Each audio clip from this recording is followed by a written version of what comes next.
Hello, teachers. Just a quick follow up to Wednesday's professional development. I also know some of you were absent, so I want to make sure we're all on the same page moving forward. Couple of things. We're going to need to really reinforce some of the existing rules that we've gotten slack on. Number one, lunch. Lunch B shift starts at 11:43. That means keep your students in the classroom until 11:43 and have them walk down the halls. Same thing, C lunch 12:06. Much better with this. However, what I've noticed is when we have a sub, they've been let out a little bit early. So in your sub notes, remind the teachers, the substitutes to keep the kids in the classroom until then. So much better on that. So that's number one. Lunch, don't dismiss them early. Number two with lunch, students need to be eating in the lunchroom. If there are students that are eating in your classroom, please shoot me an email and let me know that so that we can have conversations about why that is and how we want to move forward with that. So a couple of things on lunch. The other thing that we talked about that I want to make clear is our instructional time. Our instructional periods are roughly 43 minutes, and we need to make sure we're utilizing those minutes. So I didn't go into a lot of detail on this yesterday, or Wednesday's PD, because of time. But basically, we need to, take a minute or two at the beginning of class, greet kids, great soccer match last night, those types of things, 2 to 3 minutes, and then get into the classroom routine. Same thing at the end. They can pack up a minute or two early. But in between there, we need to focus on instructional time in your content area. We should not be having free time. We should not be having study hall time, for 15 or 20 minutes at the end. We need to utilize those instructional minutes. We have kids wanting to sign out and go other places because they're done in class, and that should not be the case. So what can you do if your lesson falls short and you have 10, 15 minutes left? What you can do is use this as MTSS time, which means have everybody log into JMC, check their grades, see what's missing. Students who might have been absent or need reteaching or have missing work, pull them up. You can do a reteach, talk to them about their missing work. So use that. That's one possibility, is to use that time that way. Another thing, start front loading for the next day's lesson. Go over some vocabulary that might be coming up. Put kids in groups and see if they can make a prediction or solve a problem or do whatever. Put them in groups and say, okay, name the top 3 things you learned from class today.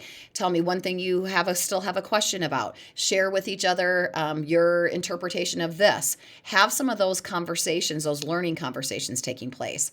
Give them a probing question to ponder. So when time falls short and you are left with time, use that as an instructional time. There's many things you can do with that. We talked about that in some of our small group sessions and large groups as well.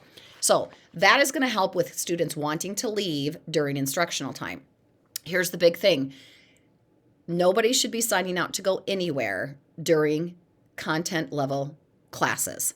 That's any class with the exception of study hall. Study hall, as we talked about Wednesday, is now going to be initiated by the teacher. So really the only places you should be going would be maybe art to work on a project, which is project-based. Same with the shop classes, those are project-based. PE, maybe somebody needs to make up a PE. That's perfectly fine. But those need to be initiated by the teacher. So let's use PE, for example. If a student has 6 period study hall and they want to go to PE, they need to talk in advance with Mrs. Painish. Ms. Painish needs to give them a pass, or she can call Mrs. Baumgard and give permission. Then Mrs. Baumgard will write out a pass to send that student. So what we're having happen is, like I said, students are saying that they're going, we're going to go somewhere, and they're not showing up. So if a student wants to sign out of study hall to go to art, to PE, or to the shop, those are really the only 3 areas they should be going, or to Mrs. Briley. That needs to be initiated by them. If a student says, hey, it's study hall, I want to go see if Mrs. Briley can talk to me about scholarships, great.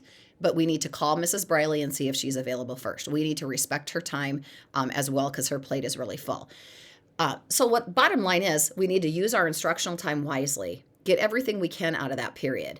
We need to keep our kids from wanting to sign out or just go somewhere else. And study hall, we need the procedure initiated by the teacher. I've talked with Ms. Painish about that. I've talked with Mrs. Baumgart about that. So we should be good there. So we just need to tighten up a few things.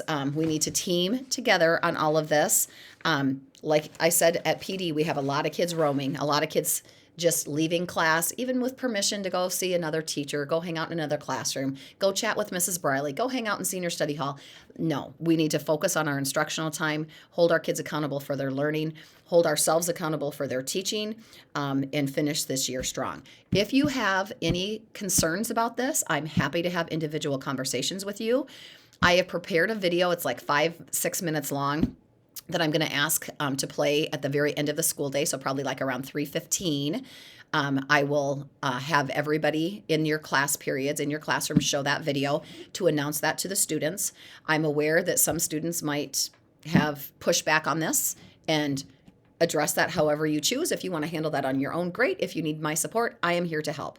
These are not new rules. I really had no idea we had such a big issue going on until it was brought to my attention by students.